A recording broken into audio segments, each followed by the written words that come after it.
8-year-old says, Dad, I love Jesus. I want to get baptized like the other people in church. Walk me through how that dad helps the child. You never want to throw cold water on a child's profession of faith. You want to encourage that. You want to nurture that. You want to say, son, let's continue to read the Bible together. We'll continue to pray together. We're going to continue to go to church and talk about the Lord. You want to nurture that, but you want to wait on baptizing that child until that boy, in this case, is older, and I mean much older. I would recommend well into their teenage years. So, I don't agree with that. Now, ironically, Peter's opened his answer by saying, I never want to throw cold water on a child's profession of faith.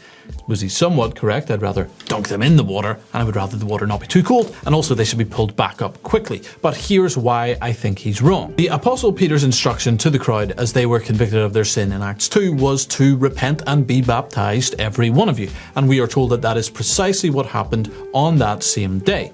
Similarly, in Acts 8, we're told that the Ethiopian eunuch requests baptism immediately upon hearing the gospel. And what is he told? If you believe with all your heart, you may. And he replied, I believe that Jesus Christ is the Son of God.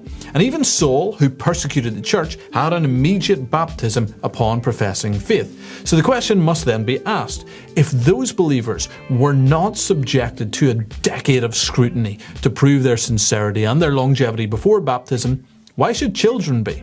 And we do know that children can sincerely believe. Jesus, in fact, describes young children in believing when he says in one of his strongest warnings in Matthew 18, whoever causes one of these little ones who believe in me to sin, it would be better for him to have a great millstone fastened about his neck. Baptism is not an affirmation of spiritual maturity, it's an affirmation of profession. Yes, it must be a credible profession based on faith that's seemingly sincere and that does understand the core tenets of the faith, but it does not need to be fully formed, it doesn't need to be perfectly informed, and it doesn't need to be proven by years of service in order to receive baptism. So why should we deny children this God-given right?